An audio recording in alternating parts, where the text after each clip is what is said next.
തിരുവനന്തപുരം കിളിമാനൂരിൽ അധ്യാപകർ തമ്മിലുള്ള തർക്കത്തിന്റെ പേരിൽ വിദ്യാർത്ഥിനിക്കെതിരെ വ്യാജ ലൈംഗിക ആരോപണം പ്രചരിപ്പിച്ച അധ്യാപികയെ അറസ്റ്റ് ചെയ്യാത്തതിൽ പ്രതിഷേധം ശക്തം.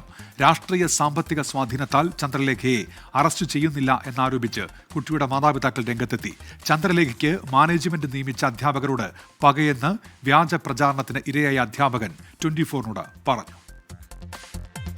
+1 വിദ്യാർത്ഥിനി ഗുരുതര അപസ്മാരം പിടിപെട്ട് മെഡിക്കൽ അവധിയിൽ പോയപ്പോഴായിരുന്നു അധ്യാപിക തന്നെ കുട്ടിയെക്കുറിച്ച് വ്യാജ പ്രചാരണം നടത്തിയത്. എതിർചേരിയിലുള്ള അധ്യാപകൻ കുട്ടിയെ ലൈംഗികമായി പീഡിപ്പിച്ചുവെന്ന അധ്യാപിക ചന്ദ്രലേഖ പറഞ്ഞു പ്രചരിപ്പിച്ചതും മനോവിഷമത്താൽ കുട്ടി പഠനം ഉപേക്ഷിച്ചതും 24 ആണ് വാർത്തയാക്കിയത്. വിവാദമായതോടെ വിദ്യാഭ്യാസ വകുപ്പും പോലീസും നടപടി ആരംഭിച്ചു. അധ്യാപികയെ സ്കൂളിൽ നിന്ന് സസ്പെൻഡ് ചെയ്യുകയും കിളിമാനൂർ പോലീസ് ചന്ദ്രലേഖയെ പ്രതിയാക്കി പോക്സോ കേസെടുക്കുകയും ചെയ്തു.